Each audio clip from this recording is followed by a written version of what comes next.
kita perlu melakukan unsur-unsur dramatisasi yang kuat ya dalam sebuah novel yang bertemakan empati tadi gitu. Makanya ada berbagai macam hal yang bisa kita lakukan untuk melakukan unsur dramatisasi dari sebuah novel yang bertemakan empati ya.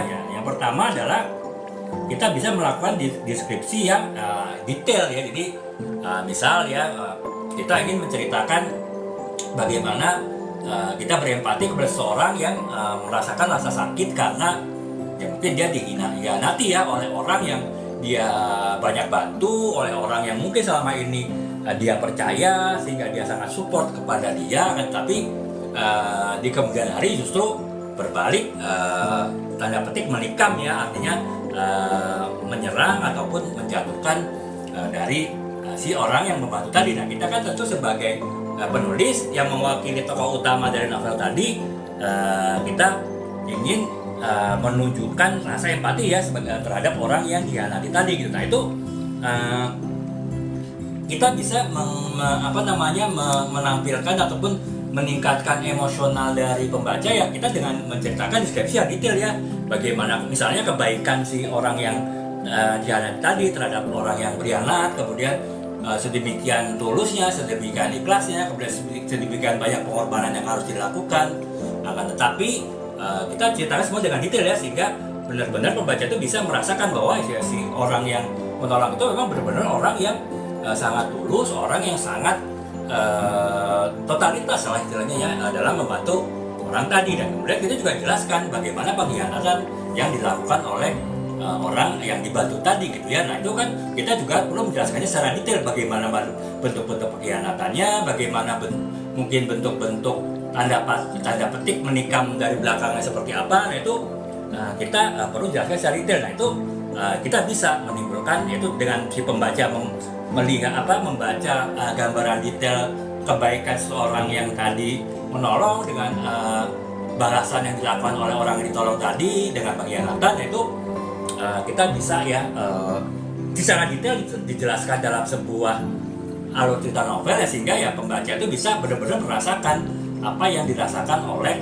si tokoh yang tadi menolong tadi itu ya. Nah itu jadi itu bisa membantu penulis dalam membuat alur cerita yang bisa mengaduk-aduk emosi pembaca ya, dengan kita menjelaskan detail deskripsi dari kejadian di dalam sebuah novel tersebut. Itu yang pertama, itu teman ya, teknik untuk melakukan dramatisasi gitu. Nah, kemudian yang kedua adalah deskripsi emosional ya. Jadi kalau tadi kan kita menjelaskan detail ya apa-apa saja kejadian yang akhirnya bisa membuat emosional, empati dari pembaca itu ini ya terarah pada seorang tokoh dalam sebuah novel ya. Nah sekarang itu dengan penjelasan yang detail ya, kita juga bisa melakukan deskripsi yang sifatnya emosional. Misalnya kita melakukan kita tidak terlalu banyak menjelaskan detail peristiwa apa yang terjadi, tapi kita lebih banyak kepada membahas ini ya alur dialog ya, alur percakapan antara seseorang yang sedang mengalami sesuatu masalah dengan seseorang yang empati ya. Jadi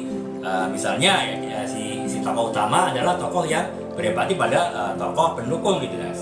Kemudian si tokoh utama tadi bertanya, kenapa kamu kok sedih gitu kepada tokoh pendukung? Artinya pendukung tadi tokoh yang orang yang tadi itu misalnya yang tadi dikhianati tadi misalnya ya, kemudian bercerita kepada si tokoh utama bahwa saya begini, tapi kemudian si itu yang saya tolong begini ya. Itu kan berarti kan dijelaskannya bukan dalam suatu deskripsi, dalam sebuah penjelasan peristiwa, tapi dalam sebuah alur dialog ya. Nanti bisa juga itu alur dialog tadi membangun emosi dari pembaca ya, membangun keterikatan membaca dengan novel yang bertemakan empati tadi. Jadi itu teman-teman deskripsi yang sifatnya emosional itu bisa dibangun melalui sebuah alur dialog ya yang bisa membangun emosi dari pembaca gitu. Nah kemudian yang ketiga adalah monolog internal gitu, bisa saja. Jadi misalnya yang justru yang orang yang mengalami masalah itu adalah si tokoh utama ya, sementara tokoh pendukung itu yang memberikan empati kepada tokoh utama. Nah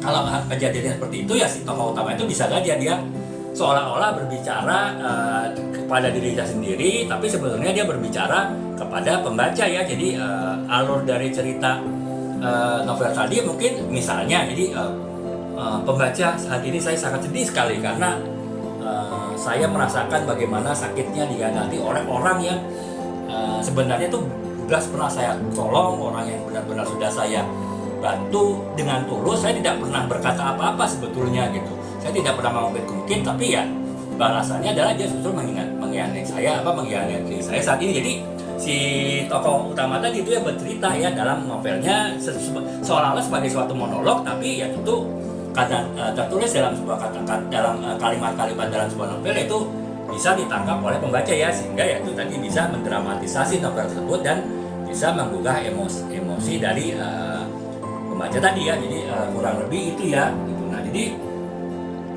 itu teman-teman yang ketiga ya, bisa melakukan monolog internal ya untuk bisa menggugah ataupun mendramatisasi sebuah novel bertema empati, sehingga ya akhirnya bisa melibatkan emosi dari pembaca ya terhadap novel tersebut.